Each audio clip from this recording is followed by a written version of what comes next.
네, 바로 국회 청문회 소식입니다. 이 시각 국회에서는 고위공직 후보자 3사람에 대한 인사청문회가 동시에 진행 중입니다. 그래서 정치권에서는 슈퍼 수요일이라고 부를 정도인데요. 김희수 헌법재판소장 후보자, 김동연 경제부총리 후보자, 그리고 강경화 외교부 장관 후보자가 대상입니다. 인사청문회 현장의 열기 최석호 기자가 취재했습니다. 헌법재판소장 후보자와 국무위원 후보자 2명에 대한 인사청문회가 동시에 열린 국회. 정치권에선 슈퍼수요일이란 말까지 나옵니다. 국회에 가장 먼저 모습을 드러낸 것, 김동연 경제부총리 겸 기획재정부 장관 후보자였는데요. 인사청문회를 2시간이 앞둔 오전 8시 국회로 나왔습니다. 청문회에서 성실하게 또 겸손하게 잘 대응하고 준비하겠습니다. 5.18 당시 시민군을 태운 버스 기사에게 사형을 선고한 사실이 알려져 논란을 빚은 김희수 헌법재판소장 후보자도 담담한 모습으로 인사청문회장으로 향했는데요. 기존에 하셨던 판결이나 뭐 이런 거에 대해서 야당은 소신을 그냥 계속 밝히시려고 야당이 겨드는 또 한 사람이 있죠. 위장 전입과 부동산 투기, 각종 세금 탈루 의혹으로 도덕성 논란에 휩싸인 강경화 외교부 장관 후보자인데요. 이를 의식해서인지 국회 인사청문회에 나서는 강 후보자의 표정도 그리 밝지만은 않았습니다. 한마디 하고 들어가겠다며 포토라인 설치를 자청한 강경화 후보자. 수고가 많으십니다. 오늘 청문회를 위해서 나름대로 준비를 많이 했습니다. 오늘 성실하게 최선을 다해서 답변을 드리겠습니다. 하지만 취재진의 질문에는 답변을 피했습니다. 정동아파트 위장 전입은 교도소개로 하신 겁니까? 다음 계약서 인정하십니까? 야당은 청문회 전부터 강 후보자와 관련한 각종 의혹에 대해 송복 검증을 예고했었는데요. 이쯤 되면 실정법 위반에 앞서 파렴치범이라고 해도 과언이 아닐 것입니다. 강경화 후보에 대해서 물으신다면 국민의당은 노라고 답할 수밖에 없습니다. 야당이 낙마대상 1호로 지목한 강 후보자. 강 후보자가 야당의 파상 논세를 헤쳐나갈 수 있을지 주목됩니다. 자, 슈퍼 수요일 3명에 대한 인사청문회가 진행되고 있습니다. 최석호 기자, 오늘 현장 취재하고 들어왔는데 근데 저는 의아한 게 있어요. 야당이 그냥 호락호락하게 넘겨줄 만한 사람들이 아니다, 의혹이 많다 이렇게 주장을 하는데 3사람에 대해서 한날에 청문회를 한다. 이거 국민들 관심도 분산되고 전투력도 분산되는 거 아닌가요? 네, 그렇습니다. 그런데 그 인사청문회가 언제 열릴지에 대해서는 여야 간사들의 합의로 이루어집니다. 하지만 이번에는 현충일 연휴가 있었고요. 그리고 자유한국당의 연찬회가 있었습니다. 하기 때문에 오늘이 좀 적정하다. 이렇게 간사 간 합의가 이루어진 것으로 보이는데요. 그런데 강경화 후보자 청문회 날짜를 두고는 뒷말이 나오는 것이 사실입니다. 사실은 내일이죠. 8일에 강 후보자에 대한 인사청문회를 열기로 했는데 민주당의 요청으로 어쩔 수 없이 오늘로 하루 앞당겨진 겁니다. 제가 국민의당과 취재를 한번 해봤습니다. 국민의당 의원 이렇게 이야기를 합니다. 강 후보자 의혹이 연이어 터지니까 갑자기 민주당에서 날짜를 좀 조정하자 그랬다. 그래서 결국 오늘 하기로 했다. 그런데 민주당이 왜 그랬겠느냐. 다른 청문회와 맞물려서 강 후보자 청문회를 물타기 하려는 것 아니겠느냐. 그런 의도가 있었는 것 아니겠느냐. 그렇게 비난 수위를 높였습니다. 아니 그거를 들어준 야당이라면 결국 전투력을 그만큼 높이지 않겠다라고 자기들이 자인한 건 아닌가 이런 의문도 드는데 자 강병규 기자한테 한번 여쭤볼게요. 강병규 기자 그러면은 여권 입장에서는 뭐 청문회도 이렇게 다 원하는 날짜에 됐겠다. 그럼 뭐 통과되는데 무리가 없다 이렇게 판단할 수도 있겠네요. 근데 사실은 제 생각엔 좀 약간 떨고 있는 분위기도 좀 있는 것 같아요. 왜냐하면 오늘만 해도 지금 3명이 걸려 있잖아요.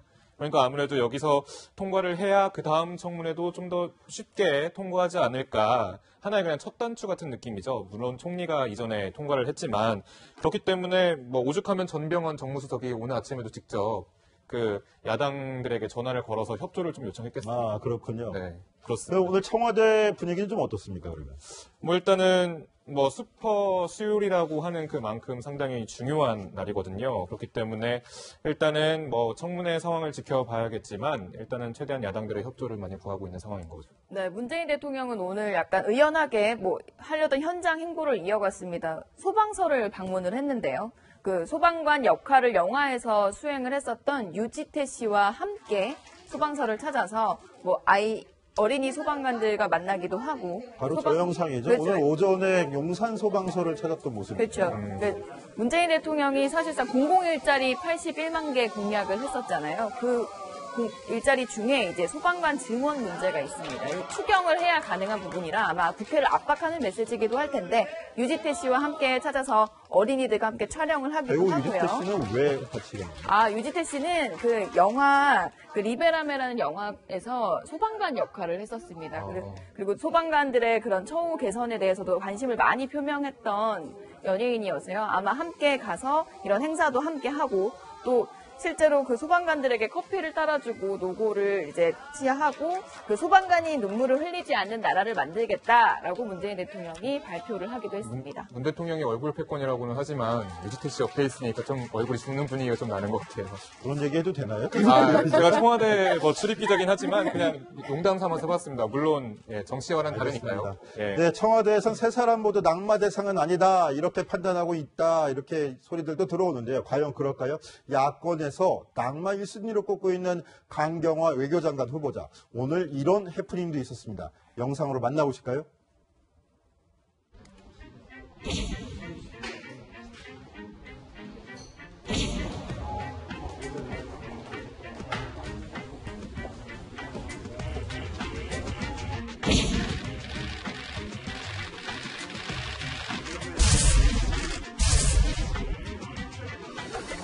지금 외교부 관리들이 너무 많이 나와서 있어요.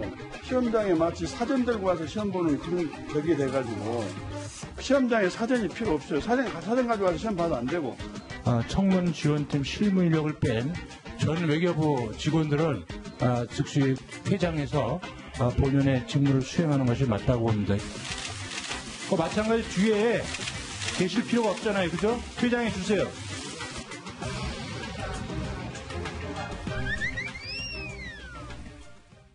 네, 박주선 국민의당 의원이 사전이라고 언급했던 사람들은 바로 강경화 후보자 청문회를 지원 나왔던 외교부 공무원들이었습니다. 자, 그런데 최석호 기자, 저만큼 인원들이 많이 동원될 정도로 강경화 후보자 많이 긴장을 했던 뜻이겠네요. 그렇습니다. 오늘 제가 직접 만나고 왔는데요. 트레이드 마크격인 은빛 머리에 화장기 없는 얼굴은 여전했습니다. 그런데 약간 달라진 점이 있었습니다. 지금 화면에 나오시는 것을 보실 수 있었을 텐데요. 예전 모습과는 약간 야윈 듯한 모습입니다. 사실 지금 하루하루 멀다 하고 계속 의혹이 제기되고 있지 않습니까? 지금까지 나오는 의혹만 해도 부동산 특위의 증여세 탈루, 위장 전입, 다운 계약서 계약, 뭐 진짜 계속 터지고 있는데요. 이 때문에 청문회 준비 과정에서 신경을 좀 많이 쓴 것처럼 보였습니다. 청문회 시작 전에는 물을 벌컥벌컥 마시면서 긴장한 모습을 드러내기도 했는데요. 하지만 답변 과정을 보면 과연 얼마나 긴장했을까 의구심이 들 정도였습니다. 준비해온 답변서를 그대로 읽는 모습을 보이면서 의원들 사이에서는 도대체 진정성이 있는 거냐, 사전이 써준, 사전이라고 하는 것은 외교부 직원들입니다. 사전이 써준 답변서를 그냥 대놓고 읽는 것 아니냐, 도대체 뭐 하는 거냐, 이러한 비난의 목소리도 쏟아졌는데요. 그 때문에 이태규 의원이라든가 박주선 비대위원장, 외교부 직원들을 내쫓기까지 하는 모습, 참 좀 이례적인 모습까지 보였습니다. 저는 강경화 후보자 인사청문회 내용 중에서 이게 가장 관심이었습니다. 바로 이화여고 간사격인 아파트에 위장 전입했던 문제인데요. 이게 시청자 여러분께서도 굉장히 관심을 많이 갖던 문제였던 걸로 저도 많이 전해 들었는데 오늘 강경화 후보자 이 문제에 대해서 뭐라고 답변했을까요? 목소리로 확인해 보시죠. 17년 전 일이기 때문에 기억을 못 하신다. 그리고 친척집인데 남편이 모르고 한 얘기다. 근데 누군지 전혀 모른다. 저는 상식적으로 납득하기 어렵다고 생각이 듭니다. 정말 제가 제 기억이 그렇게밖에 못 미치는 것에 대해서 정말 죄송스럽게 생각합니다. 저도 좀 더 기억이 났으면 좋겠습니다만 정말 기억이 나질 않습니다. 너무너무 죄송합니다. 그러니까 이 주소를 그 은사께서 전입을 해라, 전입을 하면 된다, 이렇게 해서 이제 알선을 해주신 거 아니겠습니까? 네, 너무너무 죄송합니다. 거기에 누가 살고 있고 전세 세입자 관계가 어떻게 되는지에서 전혀 모르는 상황에서 일을 진행했는데요. 정말 그 세 부분에 대해서 전혀 기억이 나지 않는 거에 대해서 정말 죄송스럽게 생각합니다. 17년 전의 일이라 기억이 잘 나지 않는다, 죄송하다, 이 말만 계속 반복을 했습니다. 자, 이현수 기자. 네. 그런데 조금 전에 질문하던 게 이태규 국민의당 의원이었는데 이태규 의원이 이 문제를, 이 의혹을 처음에 밝혔잖아요. 그렇죠. 그런데 비슷한 시기에 위장 전입한 7가구 중에 6가구가 실제로 이하여고에 다녔다더라. 그렇죠. 이렇게 밝혔어요. 위장 전입이 확인된 거죠. 그러니까 사실상 전입 전출자가 너무 많았고 위장 전입한 것 같다 의혹까지 나왔었는데 실제로 거기 주소를 옮겨놨던 그 부모들의 자녀들이 모두 이화여고에 진학을 해서 졸업을 했다라는 게 학적 기록을 떼져서 확인이 된 겁니다. 사실상 근데 이걸 어떻게 알고 이화여고에 가려고 주소를 옮겼을까요? 사실상 특권층들, 소수인들을 위한 창구였다는 건데 오늘 가장 큰 문제는 강경화 후보자의 태도가 아니었나 싶습니다. 연신 기억이 나지 않는다 또는 원론적으로 죄송하다라는 말만 하니까 이 이화여고에 위장 전입 자체도 문제지만 이 소수 특권층들을 위한 창구가 있고 그런 창구를 통해서 위장 전입을 했다는 이런 지탄받는 부분은 교묘하게 빠져나간 게 아니냐, 이런 부분에 대한 진정한 사과가 있어야 되는 게 아니냐라는 주장들이 나오고 있습니다. 네, 그동안 강경화 후보자 관련 의혹이 불거질 때마다 강 후보자의 남편이죠. 이일병 연세대 명예교수는 아내는 몰랐다, 아내는 거짓말쟁이가 아니다, 이렇게 강 후보자를 적극 방어했었는데요. 오늘 강경화 후보자 역시도 이에 화답했습니다. 뭐라고 그랬을까요? 직접 들어보시죠. 저희 남편이 본인이 전혀 관여하지 않았던 이 위장 전입 문제와 관련해서 특별히 생각 없이 그렇게 아마 친척집이었던 것 같다, 이렇게 답을 한 게 문제를 잘못한 것 같습니다. 그래서 어쨌든 이게 저희 부부 사이에서 소통이 부족한 부분이었고, 그래서 해명 과정에 이런 여러 논란으로 인해서 사실이 잘못 전달된 것에 대해서 대단히 죄송스럽게 생각합니다. 최초의 그 체크리스트의 문항에 답변하실 때는 세금 탈루 부분이 없다고 이렇게 제출하신 거죠? 예, 그렇습니다. 저희 부부는 처음부터 그렇게 살아왔는데 그래서 남편이 관리하는 재산 부분에 대해서 저도 잘 알지 못하고. 네, 최석호 기자. 증여세 탈루 의혹, 이 관련은 모두 재산은 남편이 관리해서 한 일이라서 나는 모른다. 남편이 다 한 일이다라고. 위장 전입은 내가 한 일이라서 남편은 모른다. 그런데 나는 기억이 나지 않는다. 이 답변이에요. 예, 오늘 강경화 후보자가 가장 많이 했던 얘기, 죄송합니다, 기억이 나지 않습니다, 그리고 몰랐습니다. 그런데요, 이 강경화 후보자의 발언을 특징을 한번 종합을 해보면요, 딱 이겁니다. 잘못된 것은 모두 남편이 했습니다. 저는 아무런 잘못이 없습니다. 딱 이겁니다.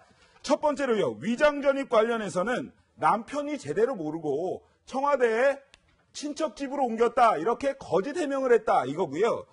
부동산 관련해서 증여세 탈루 부분에 대해서는 남편이 다 사고 팔고 한 것이다, 나는 아예 부동산 거래에 대해서 몰랐다고 이야기를 합니다. 그런데 1986년 봉천동 다운계약서 매매나 이런 것들에 대해서는 강경화 후보자가 살았던 곳입니다. 이 부분에 대해서 국회의원들도 더 질문을 해야 되고요. 강경화 후보자 같은 경우도 더 구체적인 답변을 해야 할 의무가 있습니다. 네, 오늘 인사청문회 슈퍼 수요일이라고 말씀드렸는데요. 강경화 후보자 말고 바로 또 이 사람도 화제가 되고 있습니다. 바로 김희수 헌법재판소장 후보자인데요. 5.18 민주화운동 당시 시민군을 태운 버스 기사에게 사형을 선고했던 전력이 논란이 되고 있는데요. 이를 의식해서일까요? 모두 발언에서부터 이렇게 신경을 밝혔습니다. 들어보시죠. 저는 사법연수원을 수료한 후 군 법무관으로서 병역 의무를 이행하였습니다. 첫 발령지는 1980년 무렵 광주 소재의 육군부대였습니다. 저는 5.18 광주 민주화운동 당시 군 검찰관으로서 주검의 검시를 담당하였고 군 판사로서 민주화운동 관련자들의 재판을 맡기도 했습니다. 이 경험은 저에게 평생의 괴로움으로 남았습니다. 그러나 동시에 판사로서 저를 끊임없이 성찰하게 만들었던 내면의 거울이 되기도 했습니다. 자, 최석호 기자, 저런 고백의 배경이 된 사건 무엇인가요? 5.18입니다. 1980년 10월로 때를 거슬러 올라가는데요. 김희수 후보자 같은 경우에는 그 당시에 군 판사였습니다. 그런데 평범했던 버스 운전기사에게 사형을 선고했다는 겁니다. 주인공은 버스 운전기사였던 배모 씨입니다. 5.18 당시에 버스를 몰고 경찰 저지선을 넘어서 돌진을 했다가 경찰관 4명을 숨지게 한 혐의로 구속이 됐고요. 당시 배 씨는 최루탄 가스 때문에 앞이 안 보여서 돌진을 한 것이다. 이렇게 주장을 했지만 김희수 후보자 같은 경우에는 이를 받아들이지 않고 배 씨에게 사형을 선고했습니다. 결국 다음 해 3월에 대법원이 사형을 확정하면서 배 씨는 사형 집행 면제로 풀려나기 전까지 32개월 동안 실형을 선고받습니다. 죄 없는 사람에게 사형 선고를 내렸다. 이것이 김희수 후보자에 대한 논란을 불러일으키고 있는 건데요. 배 씨, 1995년에 5.18 특별법이 제정된 이후에 재심을 선고해서 무죄 판결을 받았습니다. 저희 채널의 정치부 기자가 당시 사형 선고를 받았던 배모 씨를 직접 만났는데요. 그 목소리 한번 들어보시겠습니다. 그때 그 사고 난 그때는 이제 사람이 내 차에 막 그냥 앞에도 뭐시기야 있어. 백미라 같은 거 뱀바가 그전에 조금씩 있어. 그럼 거기에 올라탈 수도 있고 막 뒤에서 우울 비우고 어쩌고 그런 식이야. 그러니까 정상적으로 운전을 뭐하는? 그렇지. 정상적으로 운전해서 아이고 볼 수 없는 사람이고 나는 운전대에서 그렇죠. 운전하고 그 경찰들이 막고 있었는가 봐. 근데 체력카스가 거기 들어가지고 멀리도 않고 권력편에 서가지고 그렇게 해놓고 원지는 소수 편에 쓴다. 그거는 좀 맞지 않은 것 같아. 하지만 자, 김희수 헌재소장 후보자는 그 당시에 일개 법무관이었다. 이렇게 해명을 했는데 문제의 버스 기사는 어쨌거나 권력에 섰던 사람 아니냐, 이제 와서 소수편에 선다고 하는 게 이치에 맞느냐, 이렇게 반박하고 있습니다. 강병규 기자 어떻게 생각합니까? 네, 일단은 헌법재판소장 그 후보자이기 때문에 이런 좀 논란이 더 불거지는 것 같습니다. 아무래도 권력의 독립된 기관의 그 수장이 되어야 할 사람이 뭐 이런 전력을 갖고 있다는 거에 대해서 좀 많이 논란이 나오고 있다고 생각이 되고요. 또 아무리 군 법무관이었다 하더라도 사형을 내려야 했냐라는 그런 비판도 나오고 있는 것 같습니다. 또 아무래도 2012년도 박근혜 정권 당시 박상옥 대법관 관련한 그 청문회에서 민주당이 일단은 똑같이 5.18 민주화운동 참가자, 그러니까 민주화운동 참가자에 대한 수사를 맡았다는 이유로 박상옥 대법관에 대해서 약간 공세를 펼친 적이 있었거든요. 그것에 대해서 이제 내가 하면 로맨스고 남이 하면 불륜 아니냐라는 그런 비판도 나오고 더 있습니다. 네, 이 김희수 헌법재판소장 후보자 관련 논란에서 국민의당의 선택은 과연 어떻게 될까도 관심거리입니다.